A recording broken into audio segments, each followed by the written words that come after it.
आराध्य देव के चरणों में वंदन। आदरणीय समणी जी, उपस्थित भाइयों तथा बहनों, आज हम जैन तत्व विद्या के अंतर्गत जो दूसरा वर्ग है उसके हम 10वें, 11वें, 12वें और 13वें बोल की चर्चा करेंगे।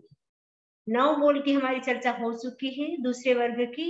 आज हम एक साथ 4 बोल देंगे क्योंकि 4 बहुत छोटे छोटे हैं और आपस में कनेक्ट भी। तो सबसे पहले हम 10वां बोल की चर्चा करेंगे। प्रश्न है, कर्म का क्या काम है, आत्मा पर क्या प्रभाव होता है?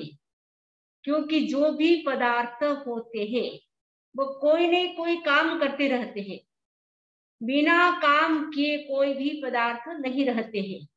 तो कर्म भी एक प्रकार का पदार्थ है, तो कर्म भी कुछ न कुछ काम करता रहता है। तो कर्म का क्या काम है और आत्मा पर उसका क्या प्रभाव होता है? तो कर्म के 4 काम है, 4 काम। कौन कौन से 4 काम है? फर्स्ट है आवरण, सेकंड है विकार, थर्ड है अवरोध और फोर्थ है शुभाशुभ का संयोग। ये कर्म के 4 काम है। तो 4 काम कैसे, उनको हम समझते हैं डिटेल से। तो सबसे पहला है आवरण। आवरण किसका होता है? आत्मा के जो मूल गुण है उसको वो क्या करता है? कवर करता है। आवरण का काम क्या है? कवर करना। आवरण का मतलब कवर।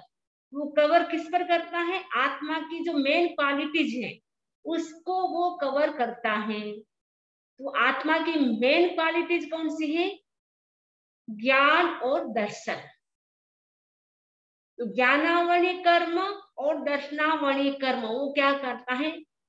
आत्मा की जो मेन क्वालिटीज है, केवल ज्ञान, केवल दर्शन, उसको वो कवर करके रखता है। जैसे आकाश में सूर्य होता है, सन होता है, जैसे आकाश में क्लाउड हो जाता है, बादल आ जाते हैं, तो बादल क्या करते हैं? सूर्य को ढक देता है, कवर कर देता है। लेकिन वो सूर्य के जो अस्तित्व है, एग्जिस्टेंस है, उसको वो समाप्त नहीं कर सकता है। वो ढक सकता है लेकिन उसको वो समाप्त नहीं कर सकता है। वैसे ही हमारी आत्मा में भी जो वो केवल ज्ञान, केवल दर्शन है, उसको ज्ञानावणी कर्म, दर्शनावणी कर्म कवर कर सकता है लेकिन उसको समाप्त नहीं कर सकता है। ज्ञान का, दर्शन का विकास सभी प्राणियों में होता है लेकिन सब में एक जैसा नहीं होता है। किसी के ज्ञान का सूक्ष्म इतना अच्छा होता है, एक बार क्लास को सुनते हैं पूरी क्लास एज इट इज बता देंगे। एक व्यक्ति बेचारा 10 बार सुनता है, उसको समझ में भी नहीं आता है। तो क्लास में भी सारे लोग बराबर नहीं होते। उसका कारण क्या है? उसका अपना कर्म है। ज्ञानावणी कर्म का सूक्ष्म जिसको जितना ज्यादा होता है उसको जल्दी याद होता है, वो जल्दी कैच करता है। जिसको ज्ञानावणी कर्म का सूक्ष्म कम होता है उसको बार बार पढ़ना पड़ता है, बार बार समझना पड़ता है। तो आवरण का काम क्या है? ज्ञान को और दर्शन को रोकना। तो विकार, ज्ञान कर्म का पहला काम है आवरण यानी कवर करना मेन क्वालिटीज को। सेकेंड काम है विकार यानी विकृति उत्पन्न करना। तो विकृति उत्पन्न कैसे होती है? मोह कर्म से होती है। तो मोह कर्म का बहुत बड़ा परिवार है जिसकी हमने चर्चा प्रथम वर्ग में की थी। तो 16 कसाय, 9 कसाय, ये टोटल 25 प्रकृति और उसके अतिरिक्त सम्यक्त मोहनीय, मिथ्यात्व मोहनीय और मिश्र मोहनीय, ये 28 प्रकृति है मोहनीय कर्म की। तो मोह कर्म क्या करता है? हमारी आत्मा में विकृति उत्पन्न करता है। यानी मोह कर्म के कारण व्यक्ति कभी क्रोध में चला जाता है, कभी गुस्सा में आ जाता है, कभी माया कर लेता है, कभी लोभ कर लेता है। वो सब क्यों होता है? कभी व्यक्ति बोलते हैं कि हम समझे जी गुस्सा करना नहीं चाहते लेकिन आ जाता है। इसका मतलब है अभी हमारे मोह कर्म का प्रबल उदय चल रहा है, इसलिए गुस्सा आ जाता है। यदि मोह कर्म शांत हो जाए तो गुस्सा भी शांत हो जाएगा। हम क्रोध भी कर लेते हैं, मान भी कर लेते हैं, ईगो भी हो जाता है। थोड़ी कोई हमारी तारीफ कर लेते हैं, हमें ईगो हो जाता है। कभी कभी व्यक्ति रुक का कर लेता है, कभी मनी का कर लेता है। तो 8 प्रकार के मद की चर्चा हमने पिछले सेशन में की थी, इसलिए वापस करने की जरूरत नहीं है। तो व्यक्ति के भीतर कभी राग आता है, कभी द्वेष होता है, ये सब मोह कर्म है। कभी व्यक्ति का बिहेवियर इतना अच्छा होता है, कभी व्यक्ति का बिहेवियर इतना रॉन्ग होता है। वो कारण क्या है? मोह कर्म है। मोह कर्म के कारण कभी हमारे भाव भी अच्छे हो जाते हैं, कभी बुरे हो जाते, माने मोह कर्म के कारण हमारे भाव बुरे हो जाए, अच्छे कभी नहीं होंगे मोह कर्म से। तो मोह कर्म के कारण नेगेटिव थॉट से जो आते हैं वो सब मोह कर्म है। तो मोह कर्म क्या करता है? हमारी अंदर आत्मा के जो मूल गुण है उसमें वो विकृति पैदा करता है। थर्ड काम है कर्म का अवरोध, यानी अवरोध का मतलब है विघ्न उत्पन्न करना, बाधा उत्पन्न करना। तो बाधा उत्पन्न करने वाला कर्म कौन सा है? अंतराय कर्म। जब अंतराय कर्म का उदय होता है तब हमारे काम बनते बनते रुक जाते हैं। सारी प्लानिंग होगी, सब कुछ फाइनल है, लेकिन लास्ट मोमेंट पे सूचना आती है आज आपका काम नहीं होगा या आपका काम ये हो ही नहीं सकता है। अंतराय कर्म का उदय होता है तब हमारे अंदर, हमारे जीवन में बहुत सारी विघ्नें, बाधाएं आती रहती हैं।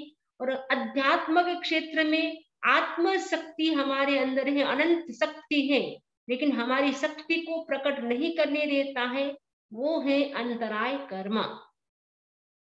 फोर्थ है कर्म का काम शुभ अशुभ का संयोग।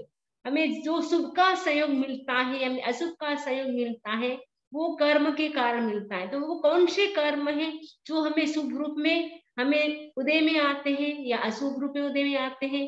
वो है चार आघाती कर्म। तो चार आघाती कर्म कौन से हैं? वेदनीय कर्म, नाम कर्म, गोत्र कर्म और आयुष्य कर्म। ये चार आघाती कर्म है।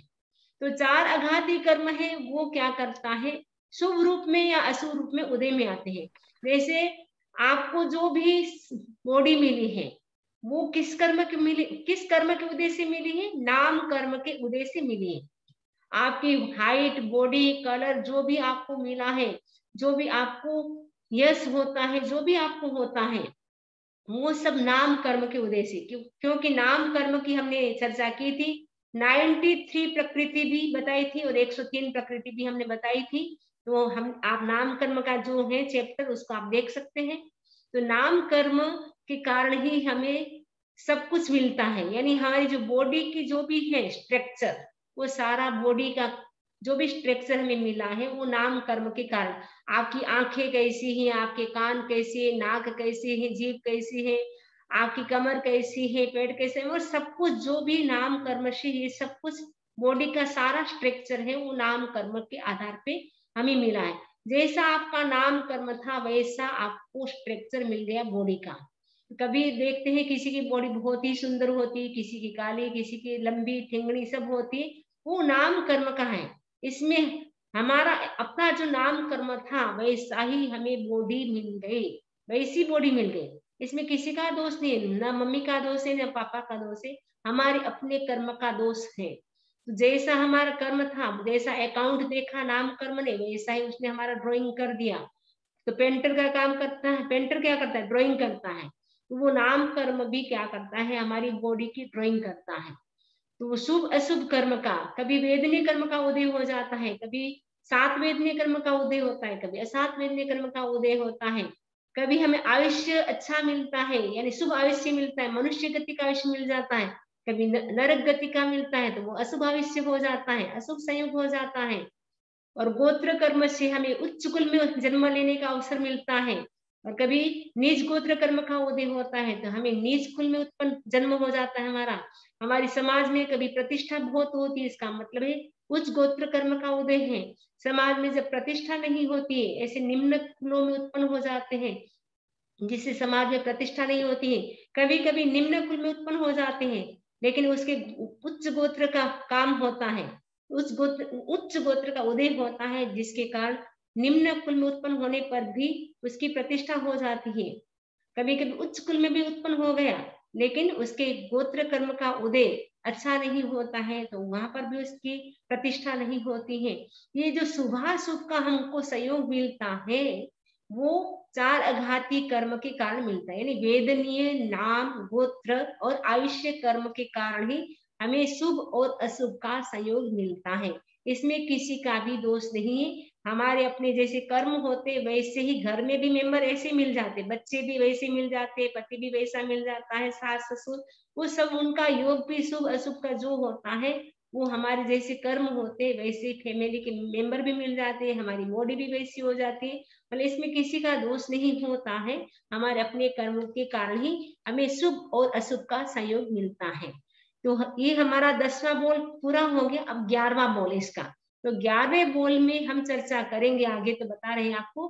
तो 11वें बोल में हम चर्चा करेंगे कर्मों के बंध की। तो कर्मों का बंध, प्रश्न है कि कर्मों का बंध है वो एक साथ होता है या अलग अलग होता है, क्योंकि 8 कर्म है, 8 कर्म का बंध एक साथ होता है या अलग अलग होता है, यानी कितने कर्मों का बंध एक साथ हो सकता है। इसका जो आंसर है इस बोल में दिया गया है, 12वें बोल में, सॉरी 11वें बोल में। तो वो एक कर्म का बंध, मिनिमम एक कर्म का बंध होता है, मैक्सिमम एक साथ 8 कर्म का बंध हो सकता है।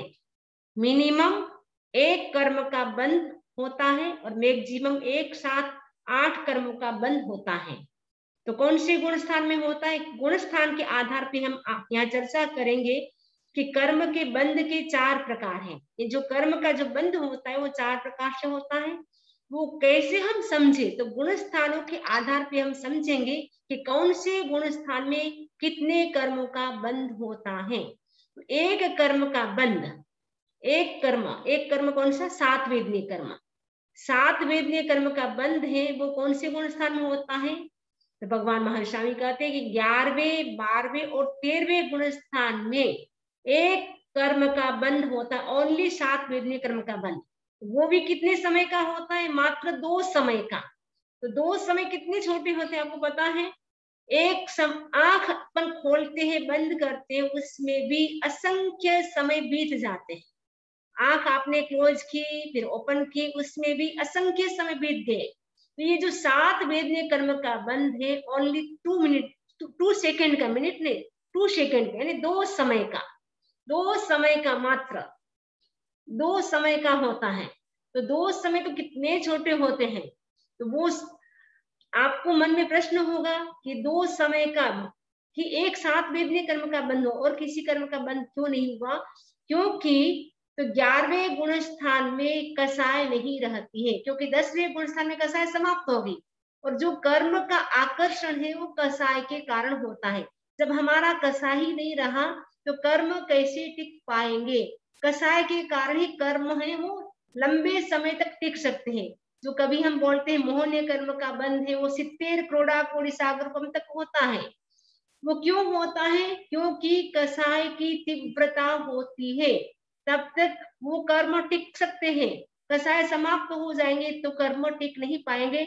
ये जो 2 समय का बंध हो रहा है वो योग के कारण हो रहा है, क्योंकि अभी तक आघाती कर्म है, मन वचन और शरीर की प्रवृत्ति होती रहती है, उसकी मन वचन और शरीर की हम एक्टिविटीज करते रहते हैं, उसके कारण जो बंद हो रहा है वो मात्र 2 समय का होता है। उसमें भी कहा जाता है प्रथम समय में 7 वेदनीय कर्म का बंद हुआ, दूसरे समय में उसको हमने भोग लिया, तीसरे समय में वो समाप्त हो जाता है। अब मोहनीय और आयुष्य को छोड़कर 6 कर्म का बंध 10वें गुण स्थान में होता है। एक कर्म का बंध तो 11वें 12वें और 13वें गुण स्थान में होता है, और 6 कर्म का बंध, तो 6 कर्म का बंध है वो 10वें गुण स्थान में होता है। तो कौन से कर्म का बंध नहीं होता है 10वें गुण स्थान में, मोहनीय और आयुष्य कर्म का बंध नहीं होता है। मोहनीय कर्म का बंध क्यों नहीं होता है 10वें गुण स्थान में, क्योंकि आपको पता है 10वें गुण स्थान का नाम क्या है, संपराय। संपराय का मतलब होता है सूक्ष्म संपराय, यानी थोड़ा सा लोभ रहता है, यानी एकदम माइल्ड लोभ होता है। कसाय की एकदम अल्पता होती है, माइल्ड को लोभ, क्रोध मान माया तो 9वें गुण स्थान में समाप्त हो गए, लेकिन जो लोभ था वो थोड़ा सा रहता है। तो थोड़ी सी मात्रा लोभ की रहने से उसमें कर्म का बंध नहीं हो सकता है। जब कसाय की तीव्रता होती है तभी कर्म का बंध होता है। कसाय की अल्पता होती है, कसाय यदि माइल्ड रहता है तो कर्म का बंध नहीं हो सकता है। इसीलिए मोहनीय कर्म का बंध 10वें गुण स्थान में नहीं होता है, आयुष्य कर्म का बंध भी 10वें गुण स्थान में नहीं होता है, क्योंकि आयुष्य कर्म का बंध है वो 1 से 7 गुण स्थान तक ही होता है। उसके आगे 8वें गुण स्थान से आयुष्य कर्म का बंध नहीं होता है। तो आपको क्लियर हो गया होगा। नेक्स्ट है 7 कर्म का बंध है वो तीसरे, 8वें और 9वें गुण स्थान में होता है। आयुष्य कर्म को छोड़कर, आयुष्य कर्म को छोड़कर शेष 7 और 8 मैंने 7 कर्म का बंध है वो तीसरे, 8वें और 9वें गुण स्थान में होता है। क्यों आयुष्य कर्म को क्यों छोड़ा?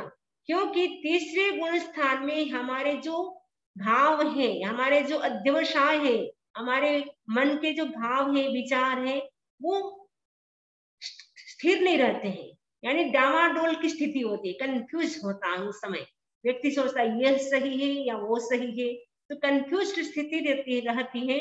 इसलिए जब तक डाउटफुल हम होते हैं तब तक आयुष्य कर्म का बंध नहीं हो सकता है। जब हम डिसीजन ले ले कि हाँ बस यही सही है, यह सही नहीं है, ऐसा हम डिसीजन ले लेते हैं तब तो आयुष्य का बंध होता है। लेकिन जब तक हमारी डाउटफुल स्थिति होती है तब तक आयुष्य का बंध नहीं होता है। तो तीसरे गुण स्थान में व्यक्ति की स्थिति कैसी होती है? डामाडोल स्थिति होती है, डाउटफुल होती है। कभी सोचता है कि यह सही है, कभी सोचता है यह सही है। वो सही डिसीजन तक नहीं पहुंच पाता है, राइट डिसीजन नहीं ले पाता है। इसीलिए तीसरे गुण स्थान में आयुष्य कर्म का बंध नहीं होता है। 8वें और 9वें गुण स्थान में भी आयुष्य कर्म का बंध नहीं होता है। शेष 7 कर्म का बंध तो निरंतर होता रहता है तीसरे, 8वें, 9वें गुण स्थान में, लेकिन आयुष्य कर्म का बंध नहीं होता है। क्योंकि मैंने बताया पहले ही कि 7 गुण स्थान तक ही आयुष्य कर्म का बंध होता है। 7 गुण स्थान के बाद आयुष्य कर्म का बंध नहीं होता है, यानी 8वें, 9वें और तीसरे गुण स्थान में आयुष्य कर्म का बंध नहीं हो सकता है। अब 7, 8 कर्म का बंध है पहले, दूसरे, चौथे, 5वें, 6ठे और 7वें गुण स्थान में होता है। 7, 8 कर्म का बंध, क्योंकि आयुष्य कर्म का बंध हो रहा है तो एक साथ 8 कर्म का बंध हो रहा है। यदि आयुष्य कर्म का बंध नहीं हो रहा है, शेष 7 कर्म का बंध प्रतिक्षण प्रत्येक आत्मा को होता रहता है। 7, 8 कर्म का बंध इसीलिए कहा क्योंकि आयुष्य का बंध है वो जीवन में एक बार ही होता है। एवरी टाइम आयुष्य कर्म का बंध नहीं होता, एक बार हो गया उसके बाद वो फिक्स हो गया। उसके बाद शेष 7 कर्म है उसका बंध प्रतिक्षण होता रहता है। यह बोल भी आपको शायद क्लियर हो चुका होगा। नेक्स्ट बोल है 12वां बोल। तो 12वां बोल में हमने कर्म बंध के 8 हेतु है। 12वें बोल में कर्म बंध के 8 हेतुओं की चर्चा की गई है, जिसकी चर्चा हमने 8 कर्मों के अंतर्गत की थी। क्योंकि ज्ञानावर्ण कर्म के बंध के कितने प्रकार है, कौन कैसे ज्ञानावर्ण कर्म का बंध होता है, दर्शनावर्ण कर्म का बंध कैसे होता है, मोहनी कर्म का बंध कैसे होता है, आयुष्य का, नाम का, गोत्र और अंतराय कर्म का बंध कैसे होता है, उनके कालों की चर्चा हमने जब 6ठे, 7वें, 8वें बोल की चर्चा की थी उस समय हमने 7 में 8 कर्मों के अंतर्गत ये सब बातें बताई थी। इसलिए आज इसकी हम चर्चा नहीं करेंगे, वो आप देख लेंगे यूट्यूब में जो है ये आपका लेक्चर। अब हम करेंगे 13वें बोल की चर्चा। तो 13वें बोल में हम किसकी चर्चा करेंगे? 13वें बोल में हम चर्चा करेंगे 8 कर्म है। 8 कर्मों में से ऐसे कौन से कर्म है जिससे कर्म का बंध होता है? 8 कर्म है ज्ञानावर्णीय, दर्शनावर्णीय, वेदनीय, मोहनीय, आयुष्य, नाम, गोत्र और अंतरा। ये 8 कर्म है जिसकी चर्चा हमने बहुत डिटेल से की थी, बहुत दिनों तक की थी। तो ये जो 8 कर्म है उनमें से ऐसे कौन से कर्म है जिससे कर्म का बंध होता है? और कर्म का बंध किसको होता है? कौन करता है कर्म का बंध? आत्मा करती है, कोई दूसरा करने आता है? तो भगवान महावीर स्वामी कहते अप्पा कत्ता विकत्ताए दुहाणये सुहाणये अप्पा मित्तम मित्तम च दुपट्ठिये सुपट्ठिये। आत्मा ही कर्मों की करता है, आत्मा ही कर्मों की भोगता है, यानी आत्मा ही कर्म का बंधन करती है, आत्मा ही कर्म को छोड़ती है। फिर प्रश्न आता है यदि आत्मा ही कर्मों की करता है तो कर्म का बंधन क्यों करेगी? पहले तो वो बांधे और फिर छोड़े, मतलब नहीं है। पहले आपने स्नान कर लिया फिर वापस मिट्टी लगा दी बॉडी के ऊपर।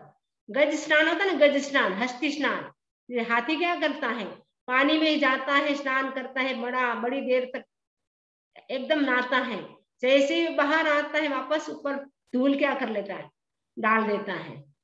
उसको बोलते हैं गज स्नान। जैसे छोटा सा बच्चा है, 1.5-2 साल का बच्चा होता है आपके, उसको आपने इतना नहलाया धुलाया, इतना तैयार किया, अच्छी ड्रेस पहनाई, बच्चा थोड़ी देर में क्या है, पूरा लिपट जाता है, कहीं भी वो धूल चिपका देता है, कुछ भी वो मतलब अपने शरीर को गंदा कर देता है।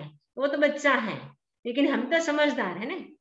तो हम ऐसा क्यों करेंगे, पहले तो आत्मा को कर्म से बांधे और फिर मुक्त करने के लिए इतना प्रयास करें। इससे अच्छा है कि हम कर्म करें ही नहीं। तो कर्मों का बंध आत्मा स्वयं करता, उसका भोग भी आत्मा करती है। तो ये अनादि काल से कर्म का बंध चला आ रहा है, ऐसे नहीं कि अभी हो रहा है। ये कर्मों का बंध कैसे होता है, क्योंकि अनादि काल से कर्म आत्मा है, कर्मों से बंधी हुई है। जो बंधा हुआ होता है वही बांध सकता है। माने कर्म हमारी आत्मा पर लगे हुए हैं, इसलिए दूसरे कर्म भी उस पर अट्रैक्ट हो सकते हैं, आकर्षित हो जाते हैं। यदि कर्म आत्मा पर न होते तो शुद्ध आत्मा तो यह रहती नहीं। शुद्ध आत्मा होती तो हम कहाँ होते, सिद्धालय में होते, मोक्ष में होते, यह होते ही नहीं। तो इस पंचम काल में तो आते ही नहीं। ऐसे भी मतलब मोक्ष चले जाते तो फिर आने का सवाल ही नहीं था हमारा। तो अभी तक हमारी आत्मा शुद्ध नहीं है, प्योर नहीं बनी, अभी तक कर्मों से लिप्त है, 8 कर्मों से लिप्त है। तो 8 कर्म का बंध प्रतिक्षण होता है, और यह कर्मों से युक्त होने के कारण उसे प्रतिक्षण कर्म का बंध हो रहा है। यानी जब तक वो संसार में रहेगी तब तक प्रतिक्षण कर्म का बंध होता रहेगा। जब केवल ज्ञान की प्राप्ति हो जाएगी उसके बाद 4 कर्म का बंध होगा, यानी उसके बाद 4 कर्म रहेंगे, लेकिन बंध मात्र एक साथ वेदनीय कर्म का होगा। ये बताया था आपको 11वें 12वें और 13वें गुण स्थान में एक साथ वेदनीय कर्म का बंध होता है। यानी केवल ज्ञान की प्राप्ति हो जाती है उसके बाद मात्र एक साथ वेदनीय कर्म का बंध होता है, क्योंकि केवली के भी 4 अघाती कर्म होते हैं, उनके भी वेदनीय नाम गोत्र आयुष्य कर्म बाकी रहते हैं, इसलिए उनके भी कर्म का बंध होता है। लेकिन कितना माइल्ड होता है, ओनली 2 समय का होता है, 2 समय का होता है। तो 2 समय में भी आपको बताया कि प्रथम समय में बंधता है, वो भी 7 वेदनी का बंध होगा, 7 वेदनी का नहीं होगा। जो केवली होते हैं उनकी 7 वेदनी कर्म का बंध नहीं होता, 7 वेदनी कर्म का बंध होगा, वो भी 2 समय का होगा। वो भी प्रथम समय में बंधेगा, दूसरे समय में भोगेंगे, और तीसरे समय में वो समाप्त हो जाएगा। तो ये जो 8 कर्म है उसमें से कितने कर्मों से बंध होता है, क्योंकि आत्मा पर अनादिकाल से कर्म बंधे हुए हैं। जब अव्यवहार राशि में था वहां भी कर्म का बंध उसके निरंतर हो रहा था, यद्यपि वो कुछ नहीं करता, वहां तो वो कुछ भी नहीं कर सकता है, ओनली उनका डेथ होती रहती, बर्थ होता रहता है, डेथ बर्थ, बस वही काम चलता रहता है अव्यवहार राशि के जीवों को। तो वो निरंतर जन्म मरण की बस चक्र में घूमते रहते, मतलब वही जन्मते वही मरते हैं, वही काम उनका है। लेकिन वहां से वो व्यवहार राशि में जब एक जीव सिद्ध होता है तो वो व्यवहार राशि में आ जाता है। तो व्यवहार राशि में आने के बाद भी वो जैसे जैसे वो कर्म होते हैं वैसे वैसे वो योनियों में परिभ्रमण करता रहता है। तो कहा गया कि जो कर्म बंधने वाले हैं 8 कर्मों में से कितने कर्मों से बंद हो सकता है, आप भी सोच सकते हैं, 1 कर्म या 2 कर्म से कितने कर्मों से बंद हो सकता है। तो भगवान महावीर स्वामी कहते हैं, क्योंकि ये जो प्रज्ञापना है, जीवा जीवाभिगम है, उसमें कर्मों का डिटेल से विवेचन किया गया है। उसने बताया है कि 2 कर्म है ऐसे हैं जिससे कर्म का बंध होता है। कौन कौन से, मोहनीय कर्म और नाम कर्म। ओनली 8 कर्म में से 2 कर्म से ही कर्म का बंध हम करते हैं। प्रत्येक आत्मा के मोहनीय कर्म से अशुभ कर्म का बंध होता है और नाम कर्म से शुभ कर्म का बंध होता है। यानी मोहनीय कर्म जब जब होगा, मोह कर्म का जब जब उदय रहेगा तब तक अशुभ कर्म का बंध होगा, नाम कर्म का जब उदय रहेगा तब शुभ कर्म का बंध होगा। आपको प्रश्न होता होगा कि मोहनीय कर्म से अशुभ कर्म का बंध कैसे होता है। आपको बताया कि मोहनीय कर्म का परिवार कैसा है, उसकी फैमिली क्या है, अनंतानुमंदी, क्रोध, मान, माया, लोभ। तो कसाय से क्या होगा? शुभ कर्म का बंध होगा या अशुभ कर्म का? तो अशुभ। कसाय करेंगे तो अशुभ कर्म का ही बंध होगा। अब हास्य, रति, अरति, भय, शोक, जुगुप्सा, स्त्रीवेद, पुरुषवेद, नपुंसकवेद, वो भी कसाय नहीं है, लेकिन वो कसाय को सपोर्ट करते हैं, इसीलिए उससे भी कर्म का बंध होता है। वो मोह कर्म के कारण हंसी मजाक हम करते हैं, वो भी मोह कर्म है। हम जो आर्त ध्यान करते हैं, शोक करते हैं, वो भी मोहनीय कर्म का है। हमें जो भी वेद मिला है, स्त्री वेद, पुरुष वेद, वो भी मोहनीय कर्म के कारण है। हम गुस्सा करते हैं, राग करते हैं, द्वेष करते हैं, वो सब मोहनीय कर्म है। तो कभी कभी व्यक्ति कुछ करना नहीं चाहता है, लेकिन बैठे बैठे ऐसे नेगेटिव थॉट्स आ जाते हैं, इसका मतलब है मोहनीय कर्म का उदय चल रहा है। प्रति क्षण हमारे मोहनीय कर्म का उदय चलता रहता है। कभी वो शांत रहता है, कभी वो उदय में हो जाता है। उदय में आते ही नेगेटिव थॉट्स शुरू हो जाते हैं। फिर अपने आप को हम कंट्रोल में कर ले तो ठीक है, वरना हमारे नेगेटिव थॉट्स इतने सारे बढ़ जाएंगे। उसी समय हमें क्या करना चाहिए? कंट्रोल कर लेना चाहिए कि अगर नेगेटिव थॉट्स आ गए तो उसी समय हम क्या करें? कोई भी काम है उसको बदल ले, स्वाध्याय में लग जाए या ध्यान में लग जाए या प्राणायाम कर ले या ओम की साउंड कर ले, जिससे आपके जो नेगेटिव थॉट्स थे, मोह कर्म का उदय था, वो बदल जाए। तो मोहनीय कर्म का जब जब उदय होता है, तब तब अशुभ कर्म का बंध होता है, यानी पाप कर्म का बंध होता है। मोहनीय कर्म से पाप कर्म का बंध होता है। तो नाम कर्म से शुभ कर्म यानी पुण्य कर्म का बंध होता है। आपको प्रश्न होगा कि नाम कर्म से पुण्य कर्म का बंध कैसे होगा? तो नाम कर्म से क्या मिलता है? आपको बताया कि हमारी जो बॉडी है वो नाम कर्म से मिलती है। तो बॉडी से हम क्या कर सकते हैं? बोल भी सकते हैं, चिंतन भी कर सकते हैं, हलन चलन भी कर सकते हैं। तो मन, वचन और शरीर से जो भी हम एक्टिविटीज करते हैं, वो नाम कर्म के माध्यम से होती है। सपोज आपने सामायिक की, तो सामायिक में आपने स्वाध्याय किया, तो स्वाध्याय किया तो वो क्या हो गया? शुभ हो गया। तो नाम कर्म के कारण आपकी क्या है? प्रवृत्ति शुभ हो गई। तो सामायिक आपने की, सामायिक में आपने क्या की? प्रवृत्ति, स्वाध्याय की प्रवृत्ति की, यानी स्वाध्याय किया, मेडिटेशन किया, नवकार मंत्र का जप किया। ये जप किया, मेडिटेशन किया, स्वाध्याय किया, उससे क्या हो गया? शुभ कर्म का बंध हो गया। कभी कभी व्यक्ति सामायिक में है, सामायिक करते करते व्यक्ति को अगर नेगेटिव थॉट्स आ जाता है, इसका मतलब मोह कर्म का उदय हो रहा है। कभी कभी होता है ना, सामायिक में भी बुरे विचार आ जाते हैं, तो इसका मतलब मोह कर्म का तब उदय होगा। इसका मतलब सामायिक में भी आप अशुभ कर्म का, पाप कर्म का बंद कर रहे हैं। एक तरफ तो सामायिक तो आपकी अच्छी है, शुभ है, लेकिन सामायिक में जो आपने नेगेटिव थॉट्स कर लिया, जिससे वो मोह कर्म का आवरण आ गया, मोह कर्म का उदय हो गया, जिससे पाप कर्म का बंद हो गया।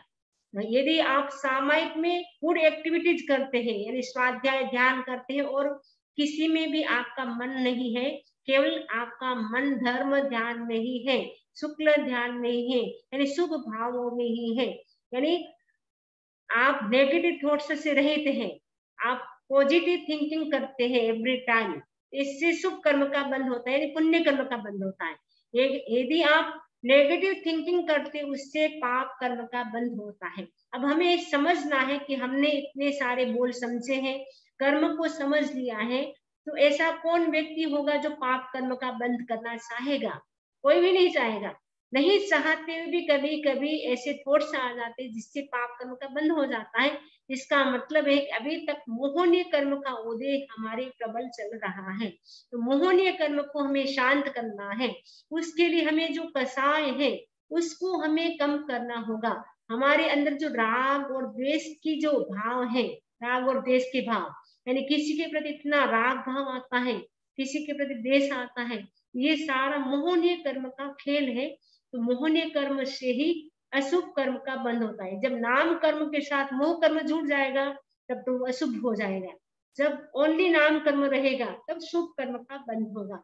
यानी शेष 6 कर्म में ताकत नहीं है वो कर्म का बंध कर सके, केवल मोहनीय कर्म और नाम कर्म में ही ताकत है कि वो शुभ अशुभ कर्म के रूप में बंध सकते हैं। ज्ञानावणी कर्म तो ज्ञान को आवरण करता है, कवर करता है। दर्शनावणी कर्म दर्शन को कवर करता है, लेकिन मोहनीय कर्म विकृति उत्पन्न करता है। तो विकृति के कारण व्यक्ति कभी राग में चला जाता है, कभी द्वेष में चला जाता है। तो वो सब मोह कर्म है। तो इसलिए हमें क्या करना है, मोह कर्म को हमें समाप्त करना है, कम करना है। अभी समाप्त हो जाएगा तो केवल ज्ञान की प्राप्ति हो जाएगी, लेकिन कोशिश तो यही करना है कि हमारा मोह कर्म क्षीण हो, जिससे जल्दी से जल्दी हम केवल ज्ञान की प्राप्ति करें, और जो हमारा लक्ष्य है मोक्ष प्राप्त करना, वो हम प्राप्त कर सकते हैं। तो नाम कर्म से भी शुभ कर्म का बंध होता है। चाहे कर्म, चाहे पुण्य हो चाहे पाप हो, वो दोनों ही बंधन है। पुण्य भी बंधन है, पाप भी बंधन है। तो मोक्ष कब मिलता है, पुण्य और पाप दोनों से जब हम मुक्त होते तब हमें मोक्ष मिलता है। तो पुण्य सोने की बेड़ी है और पाप क्या है, लोहे की बेड़ी है। तो बंधन तो आखिर बंधन है, चाहे पुण्य का बंध हो रहा है चाहे पाप का बंध हो रहा है, लेकिन वो भी बंधन है। यदि हमें मोक्ष जाना है तो उन बंधनों से हमें क्या करना होगा, छुटकारा लेना होगा, तभी हमारा मोक्ष हो सकता है।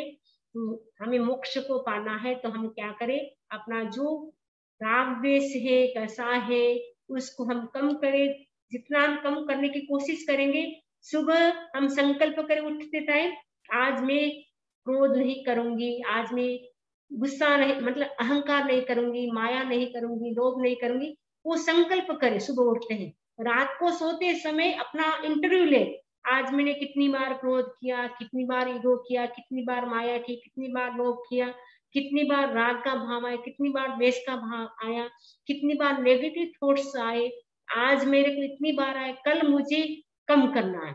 ऐसे करते करते एक दिन ऐसा आएगा कि अपना इंटरव्यू लेते लेते आत्मा का हम साक्षात्कार कर पाएंगे। इस आशा के साथ ओम अरहम, ओम अरहम।